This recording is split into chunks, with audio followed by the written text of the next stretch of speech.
Hello and welcome to the first video of my premium channel at creator.eco. This video will be a video about the crypto market analysis as of September 2019. I'm going to walk you through the presentation that I made, which kind of summarizes how I see this market since I first discovered it. And I've seen a lot in the last 8 years. It didn't make sense all the time, but I think in retrospect, it makes much more sense. And I would like to kind of share my insight with you.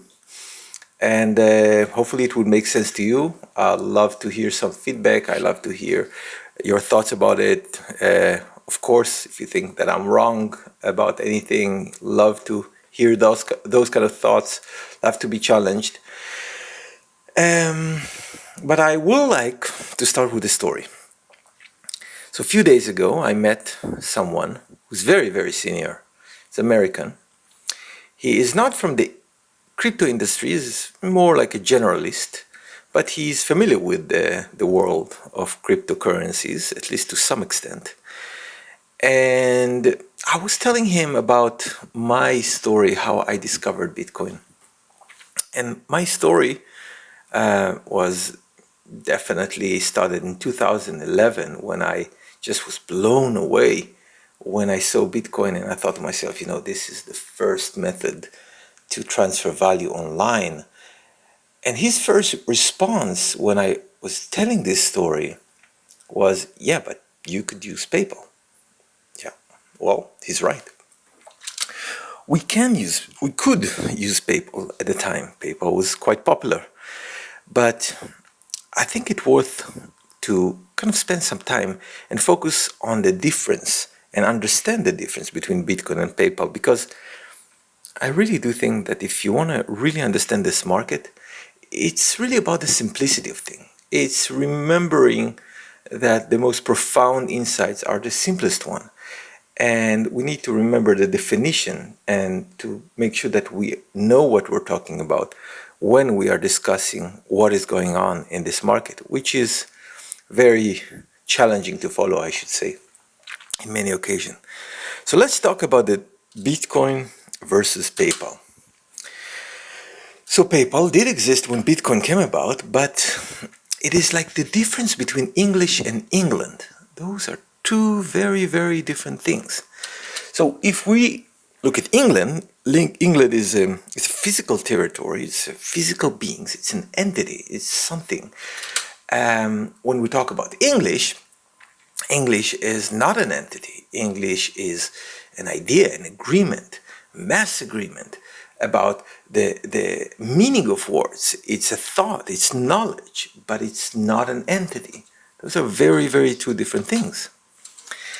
Good analogs is AOL and the internet. Yes, we had data communication before the internet. It was just a bunch of services. It was not an agreement about what the protocol should be. We had Microsoft before we had Linux. We had closed-source operating system that was operated by a specific company that owned it, and they produced software. But Linux is nothing like that. Linux is, again, a mass agreement between many people about what the code of operating system should be. Another good analogy is Apple II and the IBM compatible PC. I built Apple II, which was the first platform I used to program on. Very exciting, but it was a proprietary architecture, while IBM compatible PCs were a standard, an understanding, again, an agreement of how a personal computer should be built. And we know what happened. Even Apple today using IBM compatible architecture and can run Windows, which is fascinating. Actually, I'm reading a presentation right now from an Apple computer running Windows. Don't ask me why, it's a very old computer. Anyway, it's also like the difference between the Jewish people and the Bible. It's an entity versus an idea. Now, the idea can define the people. That's all good and well. But there is a core difference between the two. One is in the physical realm, and the other one is in the mental realm. Couldn't be more different. And another way to look at it is that one, there's a difference between entities and ideas that entities adopt. Whether that entity is an individual or a collection of individual, there's a huge difference between the two. And that is the difference between Bitcoin and PayPal. So even though there were solutions to transfer value online, they were in the form of entities that provided services. It was not an agreement, it was not a protocol, it was not a standard. Definitely wasn't open source. And that's a very big difference. Now, let's talk a little bit about Bitcoin as the first protocol for value transfer. Given that it's a standard, not a service, like every language, which is also a kind of standard, like English, it is permissionless. You don't need to ask permission for anyone to speak English. Anyone can choose to do that. It's forkable. We see, a lot of different kind of English, even when you select in your settings. People change it, and people definitely speak it in different ways. And forking is something that happened to many, many languages and religions before. And the success of it is measured by its adoption. Now that's the key. Maybe that's the key point of my entire analysis. The only thing that matters when we talk about standards is adoption. Nothing else matters. Because standards are just, piece of papers if no one is no group of people is choosing to adopt them and to abide by them.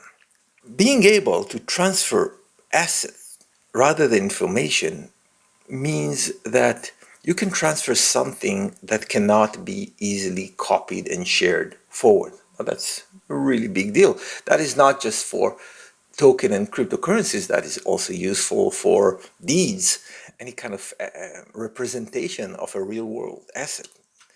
And that was becoming possible with Bitcoin. Now, Bitcoin has experienced rather slow adoption in two main waves. The first one was, since the beginning, it was the ideologists and the cryptographers that first took notice, in 2009 and 2010, even 11, 12, but it really kind of started to explode also in terms of price in 2013, where technologists discovered the marvel of the Bitcoin protocol and the fact that it allows to do what no protocol enabled before, and also traders that started to trade those new asset classes that represented not a company and not a specific entity, but a protocol, an idea. What was different about Bitcoin, it was that it was a protocol with a price ticker, and as the protocol was adopted, the price went up. You could speculate on how much adoption this protocol would get in the future. This is a very different asset class than everything that we saw before. But we're asking ourselves today, okay, so, and I know I was asking myself back then, where is the mass adoption? Yeah, it's really cool, just like the internet. The internet was a very, very cool idea. But mass adoption is very, very slow. And typically, every new protocol, new standards is first used by the people that are working on extending it. For example, when I started to work in an internet company, we used the internet, yeah, sure, mostly for email. That was the most useful thing. And there was not a lot of people you can email with, but other internet companies like Cisco that ended up acquiring my company, and they had email, so we could email to any other internet company, internet startup or big company, or even any internet related service providers. We could use email, but it was just for that. It's not something that many millions of people around the world were using at the time. The other thing that was kind of useful on the internet was the fact that you could essentially download some information, read some information, whether it's the weather or your horoscope or the latest news, especially industry news. So like the news about the internet, mostly came from the internet. It is essentially dog fooding that happened in the first step. And I think that's what we're seeing today in the crypto industry. But mass adoption is coming because guess what? Standards have always prevailed over the alternative service that provided them. There was no real competition between, you know, IBM compatible PCs and the other platform. There was no real competition between the internet and AOL or CompuServe. There's no real competition between closed source and open source when it comes to software that is widespread and the stuff that everyone needs. So it's always winning the standards and the agreements. And the reason is because those kind of things, whether it's the internet or PC or even software, they have network effects. As many more people use them and adopt any standard or any agreement, the value is greater. But if this is run by a centralized entity, let's say PayPal, then value created by the network effect is going to be taken by that central entity. They're going to collect it as revenue, while the value created by the network effect of the internet is something that we all benefit from. You're not subject to the whims of any centralized entity. So standards and agreement always win at the end, but it can take time. When I discovered Bitcoin 2011, I was sure this is just going to take over the world like instantly. I was very, very naive, I have to tell you. I thought to myself, oh my God, this is so great. Everyone's going to use it. This is the new money, and everyone's going to adopt it. And adoption, again, is the most important thing, is the measure of success. It's all about adoption.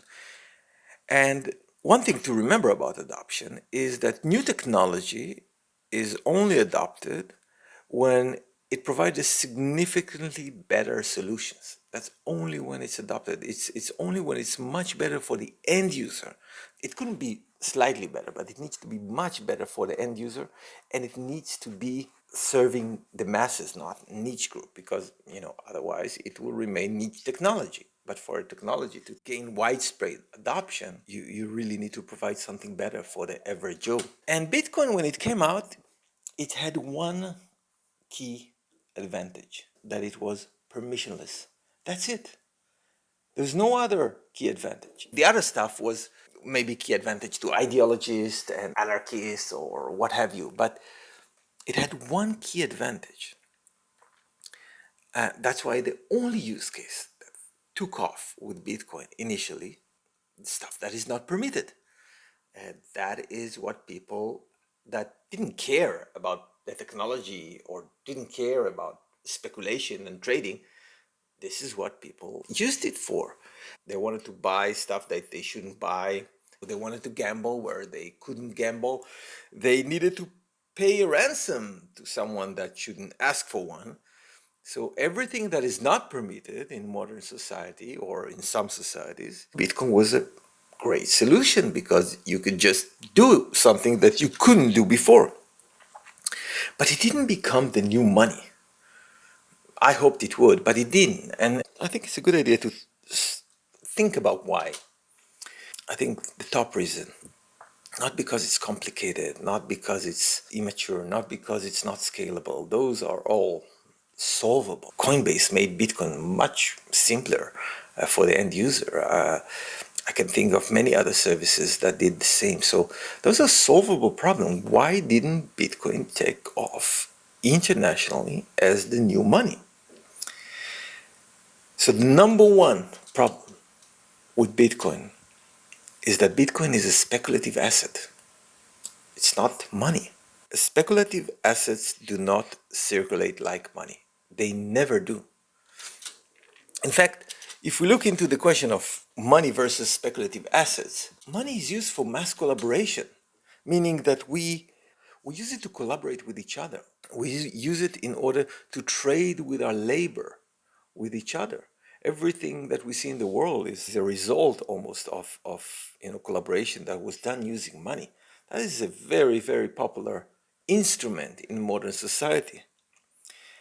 As a tool for mass collaboration, it is primarily transferred between its users. most of what you do with money is transfer it to someone else. 100% of the households in the world probably use money. It's like, I cannot think of those who don't. I mean, poor them. I mean, maybe somewhere in the woods, but it's a very, very popular and very widely adopted solution. And the stability of money relative to the cost of living, this is the most important official task of every central bank in the world. They need to keep the currency stable relative to the cost of living, because if you use that in order to trade labor, I'm going to work at some job, I'm going to get a salary. Obviously, I need this salary to be able to support my living. So stability of money relative to the cost of living is key to its success. In fact, when a currency becomes unstable relative to the cost of living, this is when we say it is failing. And that unfortunately that happens from time to time in different places in the world. But most of the time, it's not happening. Most of the time, the currency is relatively stable. And by saying relatively stable, I don't mean that it doesn't change its value relative to the cost of living in the long term, but I do mean in the short term. So, within a year, money of a specific country can change its value relative to the cost of living by a few percent points. But it's not like a speculative asset that can change a few percent points every day into a different direction. Now, speculative assets, that's a whole different category of usage to the same primitive. It's the same kind of thing. You can use token in order to represent money. You can use tokens in order to represent share, which is a speculative asset. But even those things are similar in their kind of functional properties, they couldn't be more different in their use cases. And speculative assets are used to predict the future. Speculative assets are a kind of a prediction game, and the way that we use them is that we buy them. If I predict that Apple is going to do great, so I'm going to buy Apple shares, and I'm going to hold them, and I'm going to hope that I was right in the short term or in the long term. And if at some point I'll think to myself, well, maybe I was right and I want to take some profit from my good prediction, then I will convert those shares back to money. But this is mostly what you do with shares. You are not sending shares or from your portfolio to your friend. That's just not something people do so much.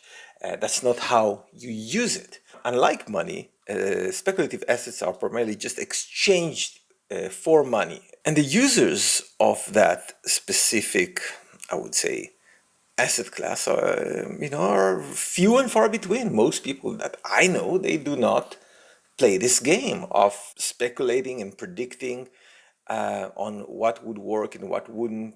I think the number is like 1% of people actually do that. So it's a very niche use case. And importantly, volatility in this case, unlike stable coins, unlike money, volatility is key. I mean, who would want the speculative assets that always worth $1? That would be pointless. So the volatility of these assets are key to what they function. Again, it is a prediction game. Now, Bitcoin today, we have to understand that it's primarily used as a speculative asset, not as money. This is why everyone is shouting hodl, hodl. Hodl is don't sell your speculative asset. That's what you should do with even share of a company that you believe in. Hold it.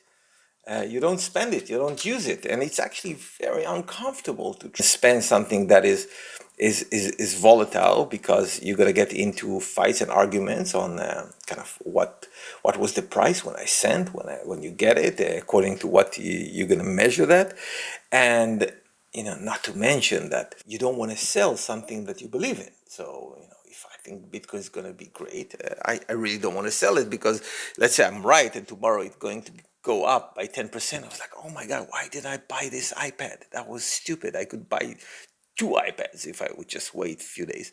So that is not something people really do. And we're seeing that Bitcoin is not really gaining any adoption and any momentum Not Bitcoin, not any other cryptocurrency when it comes to spending it, it's to using it, because those are all speculative assets. But there's something unique about Bitcoin because it's the first speculative asset to be used as a base currency for trading. Now that's quite big, because if you're talking about a lot of different crypto assets that use Bitcoin as their base currency, it means that Bitcoin is becoming the Dow Jones of crypto. Now that's a serious place to be on, because as you kind of know, if I believe in the US economy, and I'm not very familiar with all the specific companies and their technicals and their deals and their prospects, but I think the US economy is going to do well as a whole. Guess what?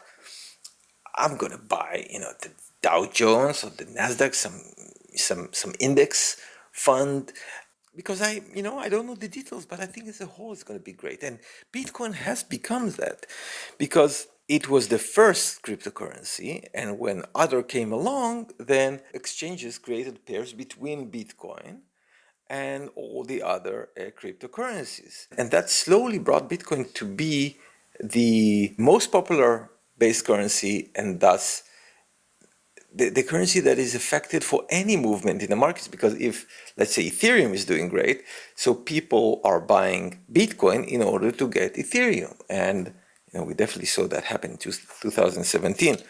So everything happening in crypto is represented in some way in the price of Bitcoin. And buying Bitcoin is kind of a safe bet on the entire industry. So that makes it a very popular cryptocurrency to own, regardless of its functionality, regardless of its scalability or any other measure. As we said, Bitcoin did not really caught on for any use case other than speculation, essentially. Inspired by Bitcoin, we saw a lot of services that are being built, which is a great thing. I know that some people don't like altcoins, or they think that we should never try new stuff. I couldn't disagree more. I think that every good thing that happened in technology or in the world or in nature, for that matter, is a result of experimentation and failures and few successes in between. So it's a good thing that people are trying a lot of things, as we will see. Some of them really move the needle. We had a lot of type of projects that were like inspired by Bitcoin, whether it's token platforms like Mastercoin that became Omni, just platform that makes it easier to issue a new cryptocurrency, maybe a centralized one like Tether, still working on Omni, very popular solution on crypto today, again, for speculation, for trading. A solution like Counterparty, BitShares by Dan Larimer, still very popular in terms of transaction, at least. Those were like, the different token platforms that were created, and some of them were used in some capacity, but none was like a smashing success. Then we had, because Bitcoin was used for black markets, we had, a wave of privacy coins, whether it's Dash or Monero, later coming Zcash. Those kind of currencies, just making it harder to track transaction, probably following the fact that it was pretty easy to track those who operated Silk Road, and people went to jail, and those who were interested in engaging in illegal activity and didn't want to get caught would prefer a more private medium of exchange. And so we saw a lot of these. And we also seen some example like decentralized databases like Namecoin, and proof of stake currencies like Peercoin. There was like many projects, and the reason we saw a lot of projects is that upgrading a blockchain is very tricky. It's actually very tricky, because again, as we said before, blockchain is a consensus. Bitcoin is like an agreement between a lot of people about what Bitcoin is. And it's really hard to kind of change that agreement simultaneously for all parties without getting into tribalism and fights, as the history of Bitcoin showed us. And there's so many forks, and and so much contention between the different parties. So sometimes it's just easier to say, you know what, I have a new form of agreement, a new blockchain, a new set of rules. And guess what? If you think this is a good idea, if you think it has potential, come on board and, join us. And that has been the way in which new technologies were developed, mostly in this industry, by building new blockchains and new protocols. Only one attempt really took off, only a single one since the beginning of this industry. And that attempt was Ethereum, of course, that brought essentially the third wave of adoption in 2017. And as I said, adoption is the only measurement. It's the only thing that matters. So if we want to understand this industry, where it's going, we need to look into the adoption, into what makes it, into what drives it, without judgment, just try to understand it. So why Ethereum took off? It took off because it was the first programmable blockchain. It was the first blockchain that you can post code that is actually readable to the blockchain and will become part of the blockchain and will operate as a set of different things. I think a good analogy is the difference between smartphones and feature phones. I mean, smartphones were the first phones that anyone can actually write software for that would operate on your phone. And we know that this opened the way so many solutions and so many different applications that we use every day now. But making it programmable was a big deal. Now, it's not about just programs that use it. I mean, obviously, Bitcoin, there were like so many services built around it. But the program resides in the blockchain. And that is the big difference. This is what Ethereum brought to the table. I know that Bitcoin had this script, but it was almost like assembly that was never really developed into something that developers can use efficiently without spending too much time on. So maybe it could have happened on Bitcoin in some level, but the fact is that Ethereum was the first solution that provided a developer-friendly, relatively speaking, environment to extend the blockchain and extend the functionality of the blockchain by posting code into the blockchain.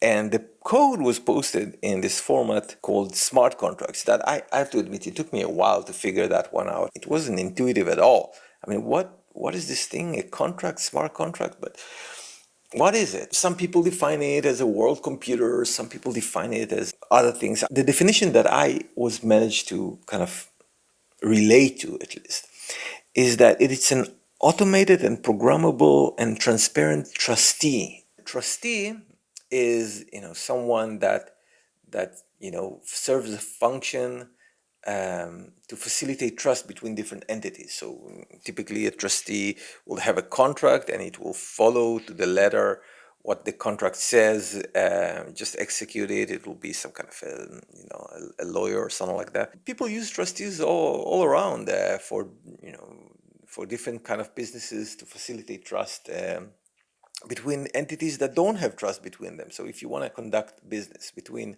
entities that don't trust each other, a very good solution for that is using a trustee. And if everyone trusting the trustee, that's great. But a trustee in the real world is very expensive. But here they kind of made it for free, and or close to being free at least. And the potential to use a fully programmable, automated, cheap and transparent trustee for any kind of business interaction or financial interaction has proven to be something that ignited the imagination of many. Because all of a sudden, more things than just sending value can be done without intermediaries. That's a big deal. There's not just the ability to send value anymore. You can do other things. And you can program and think about new ideas and new things that you can do without intermediaries, and you can program them to the blockchain, and then people will be able to conduct those interactions without intermediaries, even if they involve financial transactions and money. Which is pretty amazing. So This, I believe, was what fueling the third wave of adoption, the imagination of entrepreneurs and investors that follow them. That is essentially what pulled Bitcoin price up, because as we mentioned before, Bitcoin went up 20x from 2017 to 18, but Ethereum went up 200x from $7 to 1400, I believe. So Ethereum was actually pulling Bitcoin up with the entire industry because it was so widely adopted, therefore it was successful and promising. So many people tried a lot of things. I actually helped a lot of them myself, trying to help people understand what is the potential, what can be done with Ethereum, how to think about it. In hindsight, if we look today, about 2 years later, after it's all exploded, then we can start figure out what use cases were actually gaining some level of popularity. And those use cases that actually succeeded on top of Ethereum, obviously it was the initial public sales. We saw tens of billions of dollars transferred from investors to entrepreneurs and groups, and funding and fueling the development of the next generation of technology that is based on blockchain. So definitely that was a big success in terms of adoption. A lot of people adopted Ethereum to do exactly that. Good examples are like EOS that use that for actually building a better Ethereum, if you will. BNB, Binance Coin, actually use the token for simple centralized service, which is an exchange, but use it in a very innovative way and gaining a lot of momentum. A basic attention token, BAT, which is essentially a browser and building a new ecosystem between advertisers and publishers, and also doing quite well, at least in the speculative sense. A lot of people seem to believe that it's going to work, and I'm actually personally using Brave on my cell phone, so I think it works great. I dig for these guys, and I hope that it will be successful. Another use case that started very early on, at least to develop, was stable coins, stable tokens. Stable tokens on one hand, I would say, and leverage on the other, because that's how stable tokens works today. And I'm not talking about Tether and TrueUSD, which are great, but they are not a pure, I would say, agreement between people. There is an entity in the middle. So another use case was stable tokens, and also I would say leverage trading. Those go together with each other, because the way that stable tokens are issued using smart contracts is by matching those who would like to leverage their holding, like leverage their ether, put it as collateral, get a loan that they can use to buy more ether on one hand, and on the other hand, on the other side, people that want to hold the stable coin that was issued in that loan, DAI specifically. So the fact that this ecosystem works is because there are people that want to leverage their ether holding on one hand, and there are people that want to hold the stable assets and use the stable assets that as we saw was the only thing that you can use for money, the only thing that is really useful as medium of exchange. The idea is to balance these two groups, and the current way that it is being done is using the interest rate, but more solutions coming. So that caught on really nicely. I mean, if you look at Maker, probably one of the most successful tokens today, and it also demonstrates governance to this system. Again, this is not a centralized entity. It's essentially a set of smart contracts.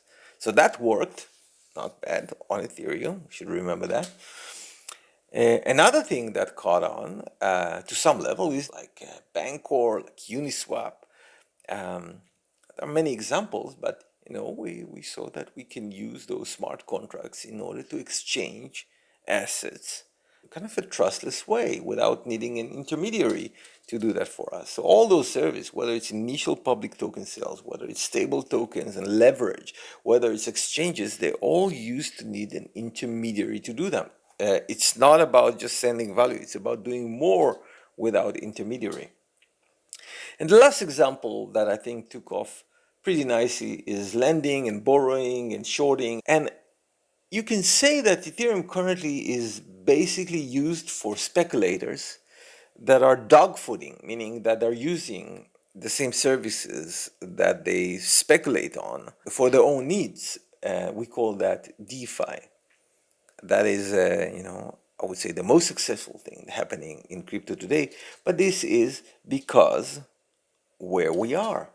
And we are still looking for the 1 billion users killer app. It's not here. What is the Google, the YouTube, the Facebook, the WhatsApp of crypto? Those applications, they didn't start from billion users, but it was obvious that they were growing there all, the time that it took them to grow, because it was just useful and more people adopted them, and you wouldn't see the end. They were just growing. We don't have a single application like that in crypto today, not a single one. And we need to remember, it is consumer adoption that pushes technology to the next level, nothing else. Enterprise adoption is something that happens usually later. Smartphones, good example, cell phones, internet services, PCs, they all change the world because they are adopted by end users. And that is the secret for technological revolution, that something useful for the masses is available through using that technology, and then it would just explode. That happens when technologies are getting to the point that regular people, regular Joe, can find value in that technology, and that is not where we are in crypto right now. All we do in crypto is speculate on what would drive the adoption. Currently, we can only speculate on which blockchain will be used by whatever will be adopted by the masses. That's a big question. We don't know the answer. Some people think it will be on Bitcoin, on Ethereum, on EOS, and Cardano. Sure, people speculate on that, and it's good that we have different team that are trying different things on all those projects. We should encourage that. We should bless them. We should congratulate them for trying, even if we don't agree, even if we think they're wrong. Obviously, not everyone can be right in this market, but definitely, some people will get it right at some point, and that will be thanks to the fact that so many people are trying. So, what existing smart contract network, like smart contract based protocols, would be used? Like, would it use DAI? Would it use Bancor? Would it use Uniswap? Would it use 0x? Would it use, anything else? We don't know. Those are kind of fundamental services that can be used in many, many different scenarios, and we don't know. So, people speculate. They think, maybe that will grow, that will be big. We're in the similar stage during the internet times. People speculate. Some people thought it would be Amazon that will bring the world to the future, which it kind of did in its own domain. Some people thought it would be Yahoo. Some people thought it would be different companies, or AOL, and people speculated. And some succeeded, some failed, but we cannot know where the mass adoption will come from. It's just too complicated. And we also speculate on what will be the use case. What would be the Google of crypto? The first thing that like everyone will use. What will be the Hotmail? What will be the ICQ, the instant messaging? What will be the photo sharing? What will be the music sharing? So all you could do is to speculate. I was running around VCs in 2001 and trying to pitch social network, and I was drawn from every meeting. No one would give me a dime in 2001 for a social network that was a combination of LinkedIn and Facebook. Well, I believed in it, but apparently no one else did, or no one else believed in anything that is internet related at that time. But the point is that we just, as a society, we don't know. The only judge that we should rely on is time. What is surviving this test of time? This is what Nassim Taleb so eloquently write about in Anti-Fragile and some of his other books, which are great, by the way. I recommend them to anyone. The only good judge is time. So my main conclusion today, when I look at the market, is that we need to open our eyes and try to detect what is it that is going to become the next killer app. What is it that's going to gain adoption beyond speculation? Because yeah, it's great that we have decentralized finance, and it's great that all the speculators that are trying to figure out what would work, what would be the next big thing, they have increasingly better tools to do that, and increasingly more options to speculate more efficiently, and to leverage, and to short, to do whatever they want. That's great. But this is not a general purpose adoption. This is not the masses. Most of the people do not care about speculating in the future of a specific brand of technology. And this is what we're talking about. This is a speculation about what is the fundamental technology that would power the future decentralized information services. I like to call them open source services to some extent. What would it be? What kind of blockchain we will use? What kind of tokens will power it? This is something that a lot of people are busy speculating on. Some people think it will be Bitcoin. Some people think it will be Ethereum. Some think it will be EOS. Yeah, it's good. It's the same thing with shares. People believe in different companies that will succeed or fail. It's the same thing with bonds.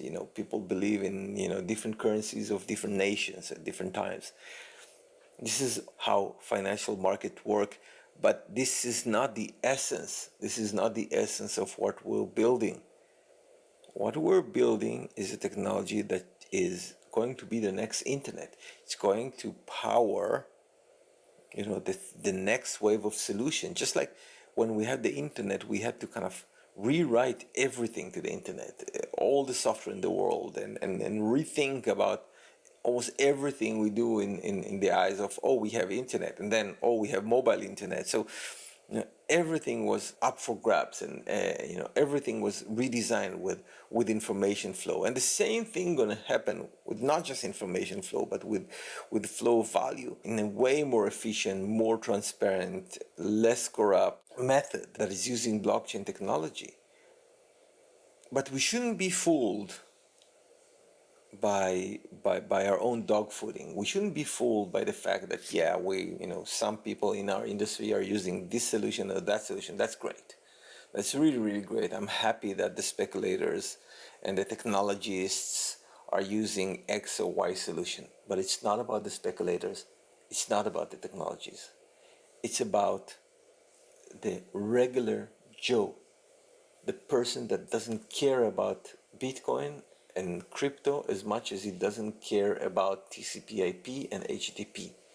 He just needs solution. He wants the solution that work significantly better for his life. That provides something maybe that he never had before. It's not always solving a problem. No one realized that he had a problem of not having WhatsApp or even not having Google. It just seems like that's how the world works. But it's something, a new solution that provides a whole new set of opportunity, a whole new set of possibilities that opens up, and people are like, oh my God, this is great, I'm going to use that. It takes time, but eventually they increasingly using it more and more, and that's what called adoption. And we've seen adoption of new technology changing the world again and again, changing our very culture. The adoption of YouTube. Can you even compare the culture today to the pre-YouTube culture? Can you compare the culture post-social networks and before social networks? Those are vastly different. I'm not saying which one is better or worse, but we cannot argue with the fact that culture is changing dramatically due to new technologies and new services that are built on top of those technologies. And we're still waiting. This is why the market is so skeptic at that point in time, because we're still waiting for that first killer app, the first thing that you see growing, and you can think to yourself, oh my God, this is just going to take over. Everyone will use that. This is amazing. It's like the first time you used Uber, or maybe Airbnb, or the first time that you had a group in WhatsApp, the first time that you ordered something online. It was clear. This is how it's going to work. People are going to increasingly use that. We don't have that in crypto, not yet. Many people are working on that. Many people working on the foundational technology to enable that. Many people are working on infrastructure that will serve that. But we don't have that yet. And this is where the market is. It's looking for that. So my advice to you, keep your eyes open. Search for the real momentum, not the PR, and not even the stuff that is targeted just for the industry insiders. Search for the real momentum, the real stuff that actual regular users can use and will use and are increasingly using more and more. It's all about adoption. We made a bet because we decided to build our software initially on the Ethereum blockchain, which was the only option at the time, to be honest. But then we actually spent a lot of time and energy to build on top of EOS. Why we did that?